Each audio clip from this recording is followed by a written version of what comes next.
Assalamualaikum warahmatullahi wabarakatuh. Bagaimana kabarnya anak-anak? Mudah-mudahan baik-baik saja ya. Untuk materi hari ini kita belajar tentang kejujuran dan kasih sayang Rasulullah Shallallahu Alaihi Wasallam. Nah, kita simak materinya ya. Kalian tentunya sudah mempelajari kisah 20 nabi. Nabi Muhammad SAW disebut sebagai Nabi ke-25 atau Nabi yang terakhir. Nabi Muhammad SAW sejak kecil sudah menjadi yatim piatu. Oleh sebab itu, beliau sangat mencintai anak yatim dan menganjurkan umatnya untuk merawat, mendidik, dan mencintai anak yatim. Di samping itu, Nabi Muhammad SAW terkenal sangat jujur anak-anak. Sikap jujur tersebut sudah diperlihatkan sebelum beliau diangkat menjadi Rasul. Pada usia remaja, beliau diminta bantuan oleh pamannya untuk membawa barang dagangan Siti Khadijah binti Khuwailid yang kaya raya dan dihormati di kota Mekah pada waktu itu. Pada usia 35 tahun, Nabi Muhammad SAW bersama-sama dengan orang-orang Quraisy diminta untuk memperbaiki Ka'bah. Ketika pembangunan sudah sampai ke bagian Hajar Aswad, bangsa Quraisy berselisih tentang siapa ya yang mendapatkan kehormatan untuk meletakkan Hajar Aswad ke tempat semula. Maka pada akhirnya mereka sepakat menunjuk Nabi Muhammad SAW sebagai orang yang tepat untuk melakukan hal tersebut. Nah, menarik kan anak-anak ceritanya? Kita lanjutkan lagi ya. Rasulullah pun kemudian menyarankan suatu jalan keluar yang sebelumnya tidak terpikirkan oleh mereka. Beliau mengambil selembar selendang, kemudian Hajar Aswad itu diletakkan di tengah-tengah selendang tersebut. Beliau lalu meminta seluruh pemuka kabilah yang berselisih untuk memegang ujung-ujung selendang itu. Mereka kemudian mengangkat Hajar Aswad itu bersama-sama. Setelah mendekati tempatnya, Rasulullah SAW yang kemudian meletakkan Hajar Aswad tersebut ke tempat semula. Nah, kita lanjutkan lagi anak-anak. Ini merupakan jalan keluar yang terbaik. Seluruh kabilah setuju dan meridhoi jalan keluar ini. Mereka pun tidak jadi saling menumpahkan darah. Sejak saat itu, beliau dikenal di antara kaumnya dengan sifat-sifat yang terpuji.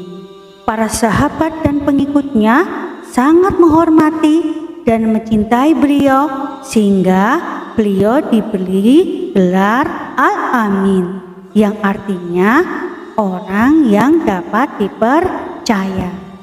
Gimana anak-anak? Menarik kan ceritanya? Nah, kita lanjutkan ya.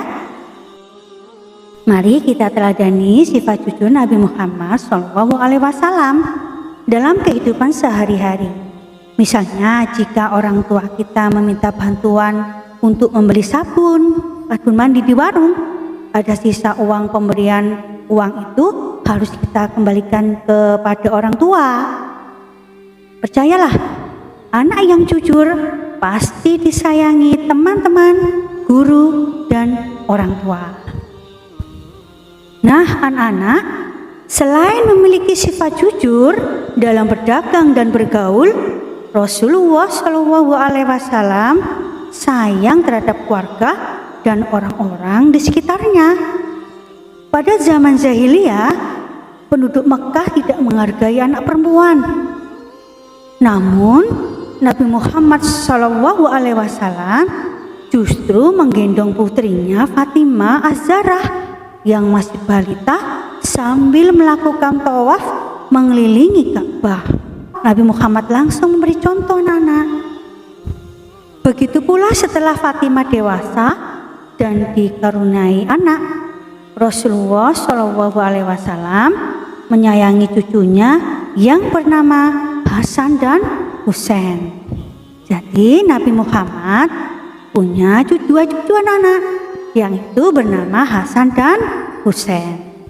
Sebagaimana dikisahkan dalam hadis beliau yang artinya sebagai berikut.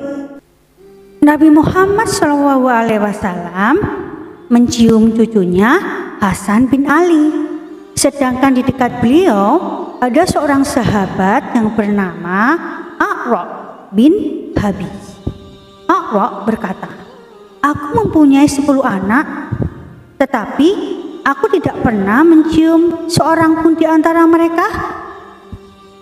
Mendengar hal itu, Rasulullah SAW memandang Aqra bersabda, "Barang siapa tidak mau berbelas kasih, maka ia tidak akan mendapatkan belas kasih." Hadis riwayat Al-Bukhari dan Muslim. Selain hadis di atas, Rasulullah SAW mengajarkan pula untuk hormat kepada orang tua. Seperti dalam hadis yang artinya berikut ini. Ibnu Mas'ud pernah bertanya kepada Nabi Muhammad SAW, "Amal apakah yang paling disukai Allah Subhanahu wa Ta'ala?" Nabi Muhammad SAW bersabda, "Mengerjakan sholat tepat pada waktunya." Aku bertanya lagi, "Kemudian apa?" Nabi Muhammad SAW menjawab, "Berbaktilah kepada kedua orang tua." Aku kembali bertanya lagi, "Lalu apa lagi?" Nabi Muhammad SAW, "Jihad fisabilillah." Nah, ini hadis yang kita disuruh untuk berbuat baik kepada orang tua. Hadis riwayat Al-Bukhari dan Muslim. Rasulullah SAW tidak pernah menyakiti hati orang lain. Hal itu dapat dibuktikan dalam hadis beliau yang artinya, barang siapa yang beriman kepada Allah Subhanahu wa Ta'ala dan hari akhir, maka hendaklah ia berkata yang baik atau diam. Jadi supaya kita tidak menyakiti hati orang lain, kita harus lebih baik berkata diam daripada kita banyak bicara. Kepedulian Rasulullah SAW bukan hanya pada ibadah seperti sholat, tetapi beliau pun peduli terhadap lingkungan hidup. Hal itu tercermin pada perilaku beliau, antara lain sebagai berikut. Nabi Muhammad SAW sangat hemat dalam menggunakan air. Itu dibuktikan pada anjuran beliau agar tidak berlebihan dalam pemakaian air.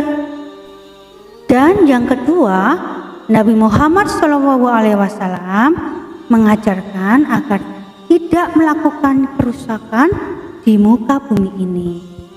Tujuan dakwah Nabi Muhammad SAW adalah untuk mengubah kehidupan masyarakat jahiliyah untuk menjadi masyarakat yang sejahtera berdasarkan agama tauhid, yaitu agama yang meyakini bahwa Allah Subhanahu wa Ta'ala adalah Tuhan yang Maha Esa. Misi kedamaian dan kesejahteraan hidup tersebut bukan hanya bagi bangsa Arab ketika itu, tetapi juga bagi seluruh alam sampai sekarang dan akhir zaman. Nah, anak-anak, menarik kan? Kita lanjutkan lagi ya ceritanya.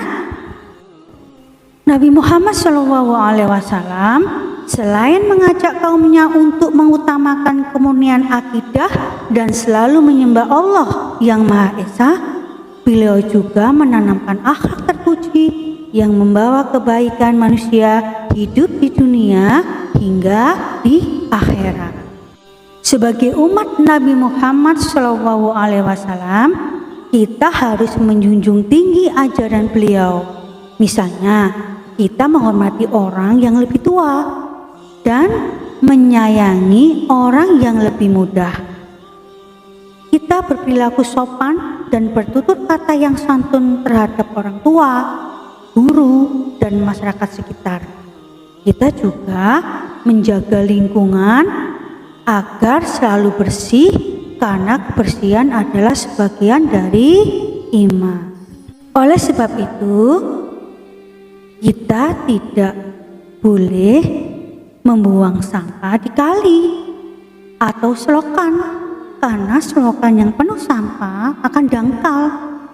Saluran air tidak lancar sehingga di musim hujan daerah tersebut menjadi banjir. Kita harus peduli terhadap lingkungan sekitar untuk kebaikan diri dan orang lain. Kita harus berperilaku sesuai ajaran Rasulullah Shallallahu Alaihi Wasallam. Demikian anak-anak, mudah-mudahan apa yang disampaikan tadi bermanfaat untuk kalian ya. Jaga kesehatan, jangan lupa selalu pakai masker dan cuci tangan ya. Dan anak-anak, tugasnya jangan lupa dikerjakan ya. Selamat mengerjakan dan semoga menjadi anak yang sukses. Assalamualaikum warahmatullahi wabarakatuh.